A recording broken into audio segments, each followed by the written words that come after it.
Hi, everybody. Welcome to Grab Your Keys. I am super excited today. We have a top producing loan officer and a person who I'm so proud to call a friend of mine. We have Kyla Whitmore from the great state of Alabama. Roll Tide. Roll Tide. What do you believe your three keys to success are? What's your secret sauce for Kyla?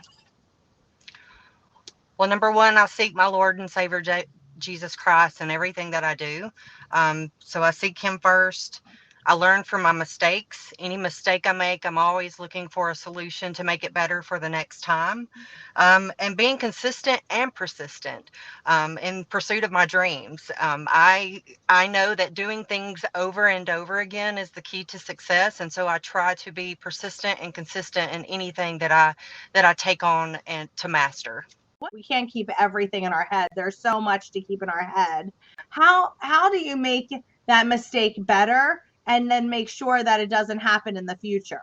Well, it sticks out like a sore thumb in my brain forever when it happens. So it stays in my memory bank as something that had went wrong, and I immediately go to looking for the solution so it doesn't happen the next time. So when a mistake happens, meaning, somebody gets qualified differently, a FICO score changes, there is at least when we have it, and I think you have the same thing because we do things very similarly, is you just put it in your brain trust and make sure that it doesn't happen again. And I think that is where my consistency came in, was that I was constantly able to take care of their client and follow through with the promises that we have made. Well, I have an amazing team that allows me to get out from behind my desk and go out into our community. I do a lot of community service. I serve on several board of directors, one being a local domestic violence and assault shelter.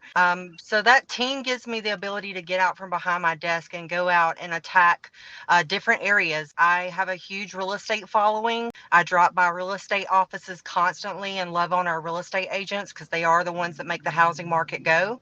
And then just being out in my community, I'm a member of our local chamber of commerce, and I try to do all of their events and any type of fundraising that I can jump into just to make connections and be able to help our community. Those are the things that I love, and it just happens to generate business for me. Today we have Kate Butler.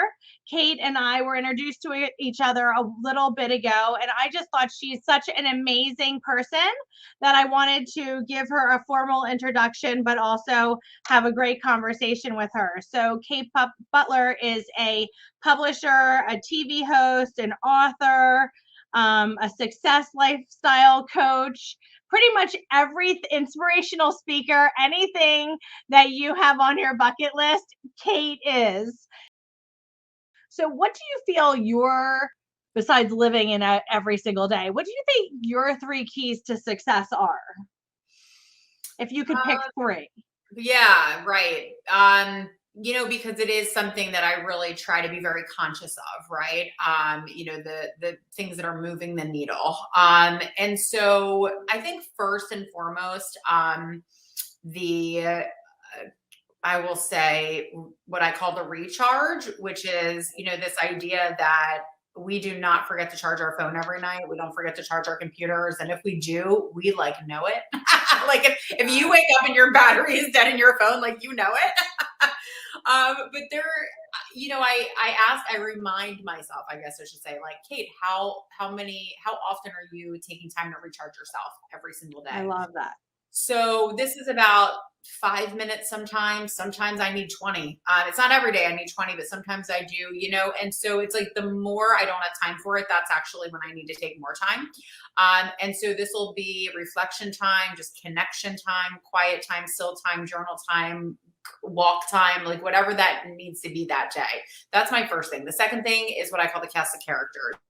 So the myself. If there was a time in my life where everything was drama and I was why is everything around me falling apart? Oh, maybe right. I'm the common denominator here, right? You start to put these pieces together. And so once I changed the conversations and the people and who I spent time with, everything changed and everything shifted in my life. So one was the recharge. 2 was the cast of characters. Yep. And the last one I think is really truly living my passion, right? Like really showing up for what I believe is my life purpose. That was a big risk for me. So how do you always stay so positive? Like I'm like, as soon as I go there, I'm like, it's like not even like, it's so interesting. Do I want to problem solve? And that actually makes me feel energized, feel excited. And that makes me feel our emotions are our indicator, whether we're on track or off track. And if I am feeling good, energized, joyful, whatever you want to call that emotion, then I know I'm on track and I'm actually getting somewhere forward motion. So I think that that's amazing. And you do have a choice, and your choices are yours. Mm-hmm. And you can own those choices for sure. If someone wanted to write a chapter or write a book and felt they had a story, how would they start? How would they know if they were the right person to be a client of yours? How does that work? Yeah, that's my favorite question, because I'm like, every single person has a story. People are like, I have about 10. Absolutely. Yeah, and Sue has 10. I love it. And it's like, people are like, I don't know, my story's good enough. Who's going to want to read it? Or they say, oh, my story's too much. It's too big and heavy for people. No one's going to want to read it. And I'm like, listen, it's everyone has the same conversation or thought. Everyone has a story that we can learn from. You know, how they know if they want to put it out there, they're going to have a pull. They're going to have a desire. They're going to have a dream. They're going to have a wish to do that. If you have that pull, it's because your story is supposed to be out there for someone else to gain value from that, you know, and it is not the easiest thing to do. It does take courage, but at the end of the day, it's really not about us. It's about how that story is going to go out into the world and make it different. I have Hasty Miyares on my podcast. Welcome, Hasty. Thank you. She has been on our podcast before, and we've said the same things and we've gone over the same goals.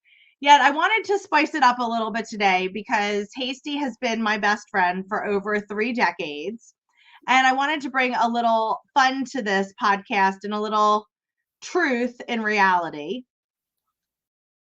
How, for people out there, how did you balance being a mom, and a fantastic mom at that, having friendships, being a wife, going through different things, being a daughter, a sister, everything? How do you balance that in life? You don't. There's no such thing as balance, but it's so important to strive for it, right? There is, I mean, as soon as you give up that myth of a healthy balance, it just doesn't exist. Or maybe it does exist, but it changes from day to day what that balance is. Like the scales are always tipping one direction or the other. But I think that, I was having a conversation this weekend with some younger moms. You know, now I consider us older moms. We're kind of, and I read something interesting I want to throw out there. We're not empty nesters, Sue. We're bird launchers. We're bird launchers. We're bird launchers now. I've always referred to myself as an empty nester. And then I heard that phrase and I'm like, damn straight. We launch those birds. Now that, you know, they come back a lot of times and fall down a lot of times, but that's okay. We can just boomerang them right back out there. But I think that, you know, we all do the best that we can with the knowledge we have and what we know. And I did the best I could with balancing working from home and having 2 young girls, and having a husband who at the time traveled a lot and wasn't around. But you know what? I've come to realize that as long as you do the best that you can, as long as you're just trying your best, I honestly believe supporting your kids is very, very important. But I kind of also feel like they turn out the way they're going to turn out regardless. Like it's important for you but like you were saying, oh, your kids are so great. I'm so proud of them. Yeah. My kids on paper, 10 out of 10, but you know, everything's not, there's a lot that goes on that's not on paper. And so we all have issues that we're dealing with. And, you know, now that my kids are older, I'm learning things that I did when they were younger that I thought was such a gift to them, has actually contributed to some of the anxieties they have, to some of the maybe issues they have in relationships. I mean, growing up is hard. Separating from your family and becoming a young adult is hard. but like, it's after you launch those birds, they do come back and sometimes peck at you and aren't that nice. They're not that appreciative of all those worms you gave them. They come back and soil that nest a little bit. So I always think it's important for us to be honest and to always have a group of people that we can confide in and be 100% honest. I always think it's important for us to be honest and to always have a group of people that we can confide in and be 100% honest, because I'll be the first to admit I'm not putting something on Facebook that is like devastating, horrible happening to me looking for advice. I am celebrating the wonderful moments in my life because there are so many, and that's what I want to celebrate and advertise. But we all have crummy moments too, right? And that's when it's so important to have those core people in your life that you can talk to and be honest with. How many times have I called you and said, I have no idea what I'm doing? Like, I have ruined my children. What do I do? Like, somebody always is up while the other's down, and you got to pull each other up. It's also important to have a tribe. And I think we talked about that earlier today, actually, because we talk to each other all the time. And sometimes it's okay not to talk to each other all the time, too. Like, we've gone years without talking or seeing each other because of just the throes of life. And I think I said something to you the other day, like, oh, well, when I was sick all the time, and you were like, when were you sick? I don't remember that time that you were sick all the time. And I was like, oh no, that must have been through a stint that weren't chatting all the time. Right. So, but it's okay because you just pick up at the same place because you have your tribe, and different people are in that tribe for different reasons. And I think that's so important. That one of the best things about our relationship and the relationship I have with lots of other, not lots, probably not even a handful, is that they raise you up for your successes. Like, I'm so excited and happy when you get a promotion or when something exciting happens to you or your husband or your children. And you in return are super happy when something exciting happens to me or my children or my family. And I think that's super important that we raise each other up and we show each other that it's okay to celebrate those good times because there's so many hard times. I am so happy to have a past client and past client and past client, a constant past client and friend of mine here with me today. Rachael Flynn. She is an entrepreneur, a mom, homeowner, and everything you can absolutely imagine. And she's had so many different businesses. But what she does right now is she owns a health and wellness company. And Rachael, I would thank you so much for joining us today. What would you say your 3 keys to success are? Well, I just talked about the first one definitely is that if you are in any kind of promotion or sales, you really have to love the product that you're involved with. One of the things that we talk about on our team is, that we always want to be authentic. I would say that you really have to have grit. I mean, so whenever you're in sales, and people don't like to talk about essential oils as actually sales, like that we share our love for them. But you have to have grit. You'll get 1,000 no's, and that is okay. But when you share what's really in your heart, the people who are meant to be with you will come your way. And that's where you really love what you do, because then you're really helping people, because then people are almost selling it for you because they love the product too. What I think it's absolutely critical.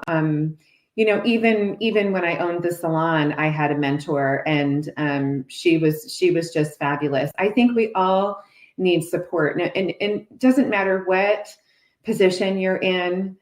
We all need a source of support in our lives. I know I have a mentor in my oils business, and she has also been. She's the one who gave me the samples. She is an amazing woman, and I'm proud to call them both friends. And I think we all need mentors in our lives, no matter, it doesn't matter what position you hold. But attitude is everything, really. And no matter what you're doing, you know who I admire the most is all of these single moms out there who are really hustling and working their tails off to make ends meet. And my heart goes out to them. I have been there. So I totally get that. Yes.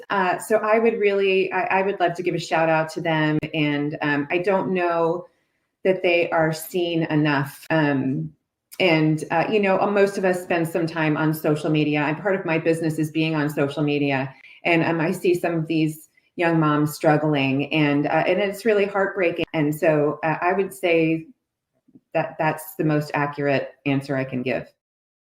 So happy to have a friend and colleague for decades and decades, Dana Santangelo, on with me today. Dana, welcome, president and owner of Germantown Title. Welcome to our podcast. What do you feel your 3 keys to your success has been over the last 2 decades? So I would say one of my top keys would be to be a problem solver. You know, you know as well as anybody else, Sue, you know, expect the unexpected in any real estate transaction. Right. And I try to always be a problem solver because things are going to come up, and to think outside the box, and, you know, don't sit here and tell me why something can't be done. Let's find a way to get it done. Yeah, you are really good at that, because I've had many circumstances where you and I have just gotten on the phone and said, okay, how do we make this work? Right. And what can we do to make it work? And there's lots of different things that you can do to make it work. It is just thinking outside that box and saying, okay, I think we could do this. I think we can do that. So I think that's being a problem solver is definitely a key to success. Yeah. And people remember that. People notice that. I mean, you know, that they can count on me to find a solution to whatever the problem is definitely a key for me. For sure. Another one I would say, and it's so simple, but it really is true for me, is to do more than is required. Right. You know, so many people in all industries and in all facets of life are just, you know, kind of doing the bare minimum. If you do just a little bit more than is required, you really set yourself apart. And sometimes doing more it's taking an extra minute to ask how somebody's day is, to, you know, are you ready to start signing? Do you have any questions for me before we start? You know, rather than just shoving papers in somebody's face, Right. Sign here, sign here, sign here. They're really, really small things, but they go a long way to make people feel comfortable, to make people feel heard, respected. Right. So and that kind of doing gifts in advance and being courteous. Yes. Which is a lost art. Agreed. For sure. And then another one would be for me to be an expert in my field, and kind of piggybacking on that is to never stop learning.